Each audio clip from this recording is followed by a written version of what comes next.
If you think you've gone backwoods, backwater, backyard, you haven't, because you haven't gone hardcore yet. We're here with the hardcore crappie fishing guys. What don't they know? I don't know. We're back to it again. We're talking fishing line this week. Man, there's a lot of things. Everyone has their own favorite fishing line. Some guys like braid. Some guys don't like braid. Some guys like fluorocarbon. You got monofilament. You got a hybrid line. You got all kinds of stuff. And so we're just going to find out what you guys are using to catch your crappie with, because obviously all you have to do is just look at your Facebook pages and you can see that, you know, you guys are catching limits of fish, and so you're doing it with successfully. So you must be using the right tackle to do that. So let's talk fishing line. We'll start with you, Lance. What are you using? I use Vicious. Vicious Right. High Vis. It's a 8-pound test. I tie my rigs up with the Vanguard tackle, the Force Flex monofilament. I use a 10-pound line on that when I tie my minnow rigs. 10-pound leader. Yeah. And what's your main line? 8-pound. Oh, 8-pound. So yeah. Huh. And is there a reason why you do that? Why did you start doing that? Why do you use like high vis? Well, to high vis, I like to be able to see it. Yeah, I mean, it's just I can see it move better. I used to use fluorocarbon, P-line fluorocarbon, but I don't know. I got to where I just would snap easy, get real brittle on me. So I went away from that and went to monofilament. P-line doesn't have a lot of stretch, memory and stretch to it. Yeah. It doesn't have a lot of stretch. Right. So I went to Vicious, and I can just see it better. I just see the line move, you know, just because it's out there, you know, 16 feet in front of me. Yeah. You know, I am wondering.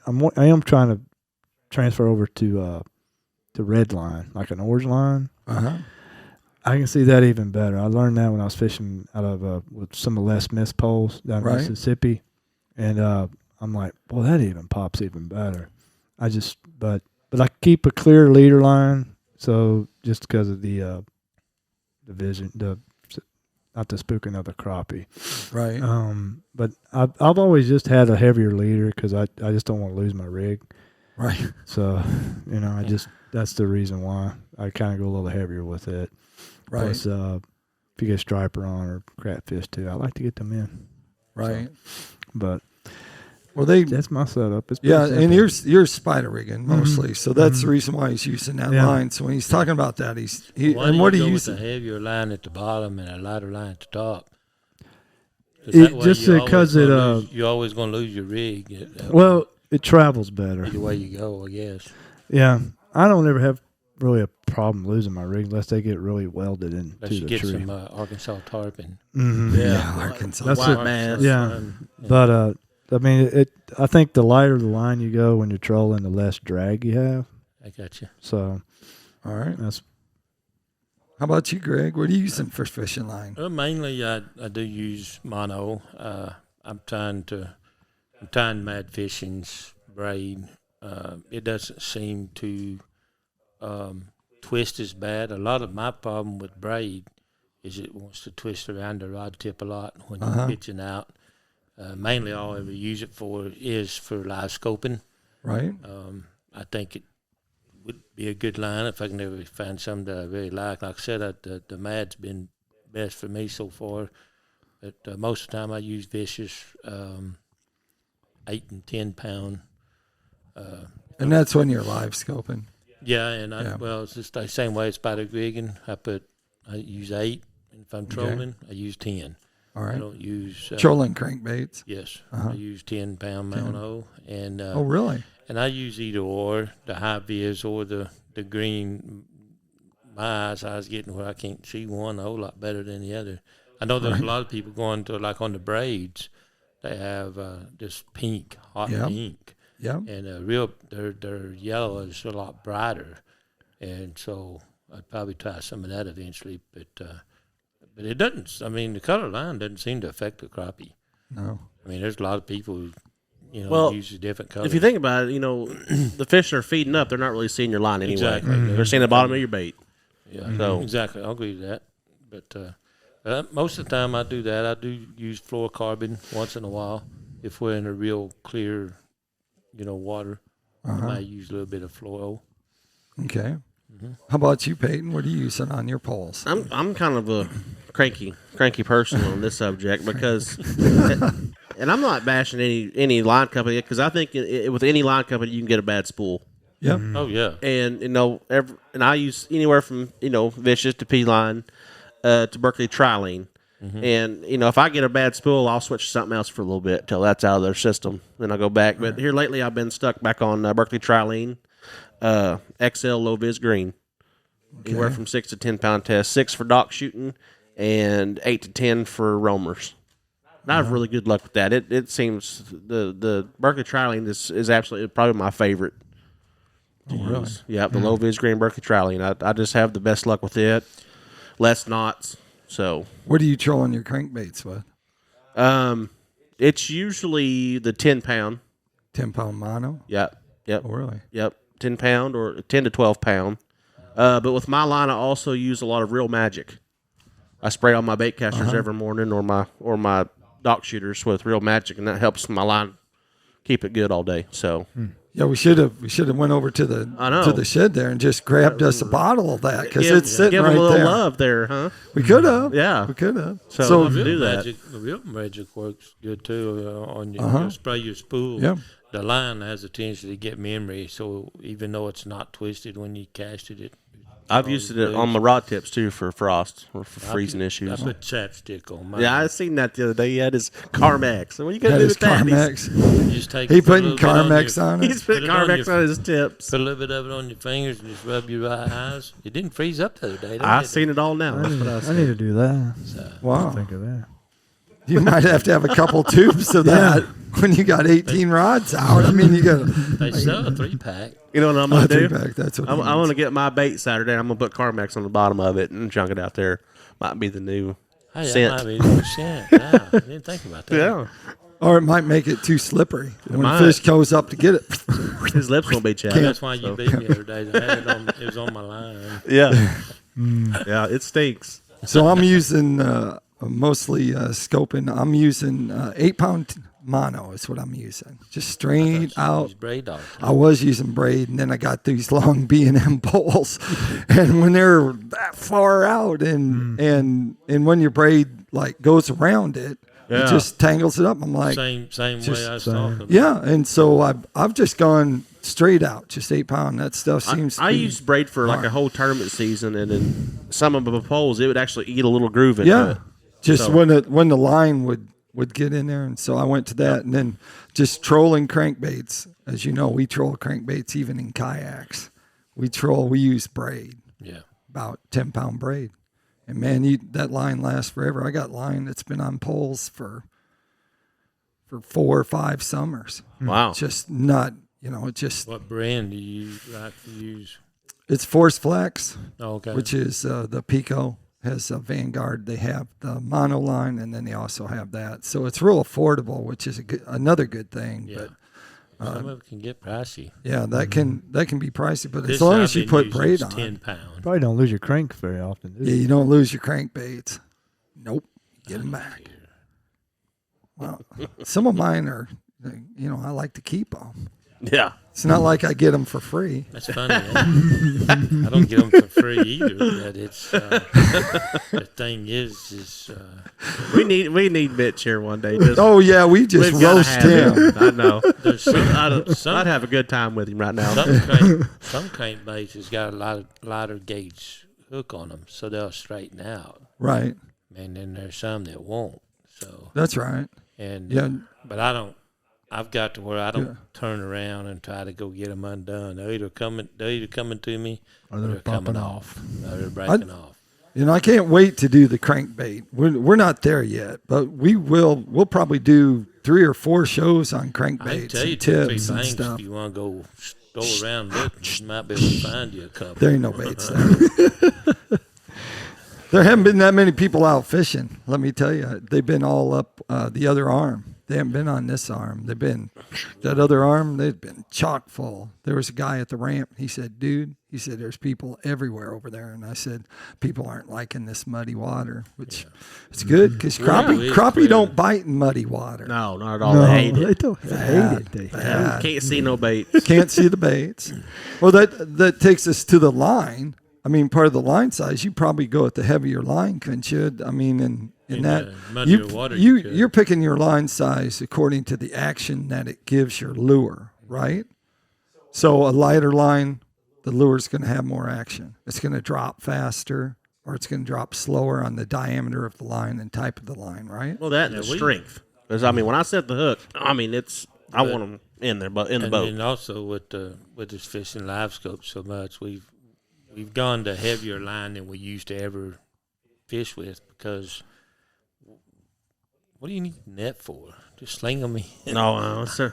When I see that Coke can mouth come up, I'm good. I'm getting the net. But there's times we haven't had. He hit him. Yeah, hit you right in the chest with it. Yeah. Yeah, I mean, we put them in the boat, so. You think line, we're going to go back to line size and making a difference on bites, on if they can see it or not. And so on Beaver Lake, we're kind of blessed because we have water clarity that's clear, and we got some population of black crappie. It's up there, and you're catching them, dock shooting and stuff. Yep. 6 pounds. And Lance is down here, and his trolling motor's kicking up mud, and I mean it's brown water. He's making it more muddy.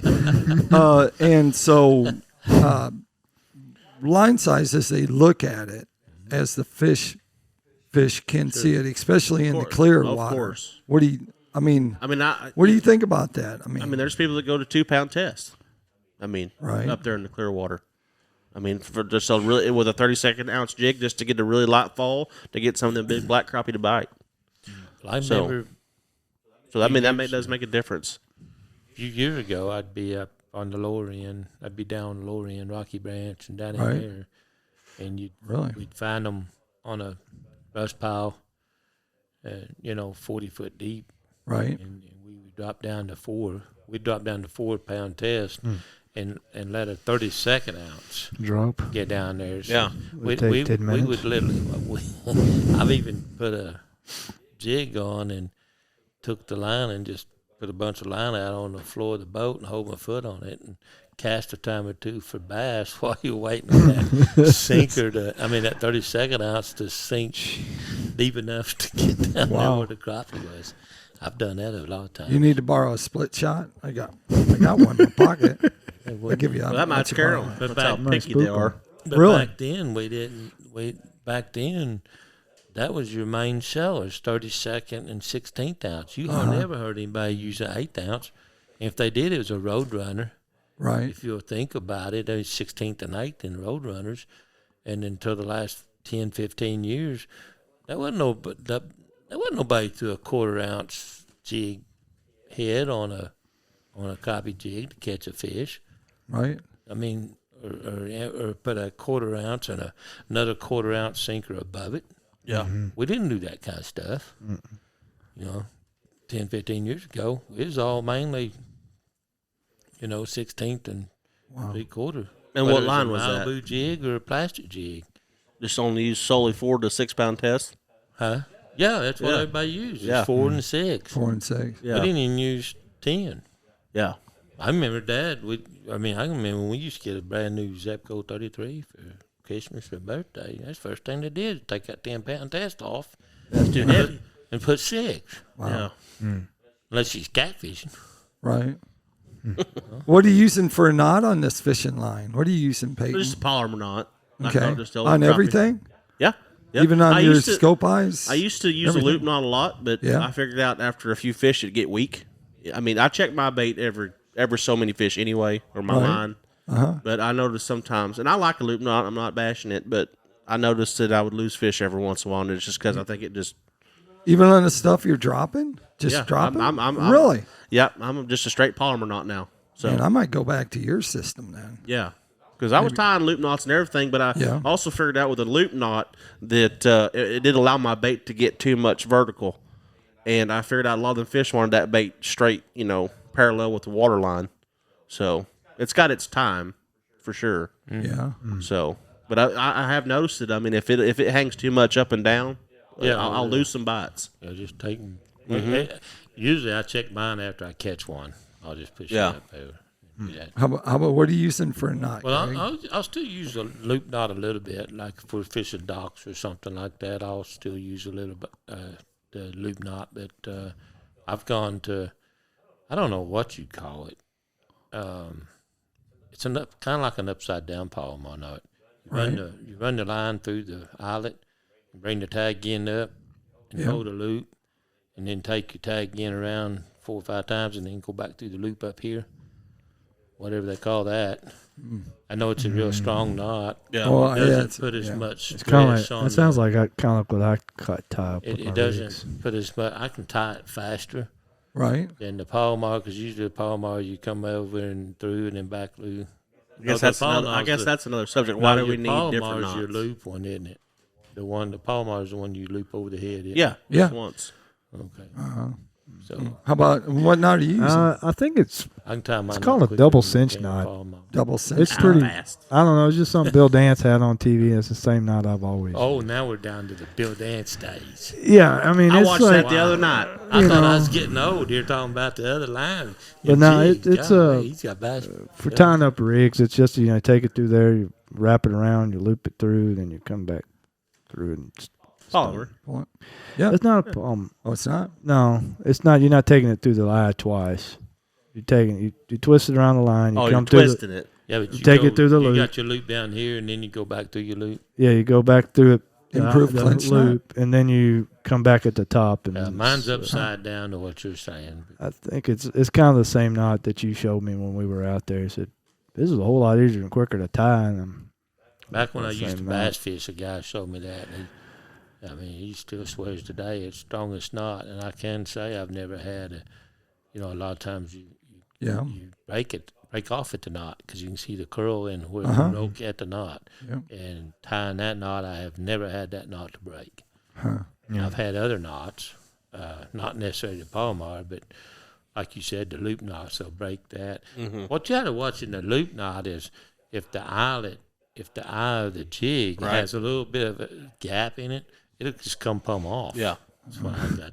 That's what I see on the loop knot. I'm tying a loop knot, and then I'm tying a knot that I learned from David Dudley. So I call it the $1 million knot because he had won $1 million in a bass tournament. I learned it. And it's kind of a real twisty little pull back thing, and it's about the strongest knot I've known in the world. Just, it'll your line breaks before the knot breaks. Right. It just pulls up against itself and cinches down. And so I have no idea what it's called. I call it the $1 million knot. That's what I learned. There we go. That takes us over to knots and what not have and what we do have. Yeah. And this is what we got this week for the giveaway. Yeah. For the people that have been subscribing, the good guys, the good girls. You all that have been subscribing, we need to reward you. And so we are. And so these guys have looked deep inside their tackle boxes, and they found the good stuff. And so what do we got, Peyton? So, You're standing next to it. Yeah, this week some of our sponsors gave us some stuff to Oh, give away. nice. So we got Phil. Okay. Phil bobbers, several different Bobbers. styles here for crappie fishing. And then we got some Bobby Garden baits, different little sample packs, and I'll throw some more in the box. And Okay. some decals, little Bobby Garden stickers right These here. are the new ones, right? Yeah, What? those are the new This is- live roamers. We might throw a few in there too. I don't have any of those. Hey, they put them in So- that. This is the new one. And what's it called? What's their new one called? Live roam. The live roamer. Yep, Live Roamer. it's a little shad style bait. Okay. So it'll be good for dock shooting or brush piles. It's actually been proven to be good for just about everything. Looks like there's Okay. a mixture of slab hunters and Yeah, there'll be more in the box. This is just up here for look see, but I usually our giveaway people, I usually take care of them. There you go. There you have it. So make sure you do that. Peyton, if they want to find out how to go out on a guide trip with you and find out your special knots and your fishing line, where would they go? Just reach me at Payton Usrey Fishing on Facebook. I'll answer pretty quick. Greg, how they get hold of you? Greg's Guide Service or 479-601-1683. Lance. Lance Hughey on Facebook or 479-236-4105. All right. I'm Brad Wiegmann. You want to get hold of me, you just look up Brad Wiegmann on Facebook. And my phone number is 479-756-5279. Man, it's that time again. Oh, this is my favorite time because this music rocks, baby. Nothing better. Nothing better than being hardcore.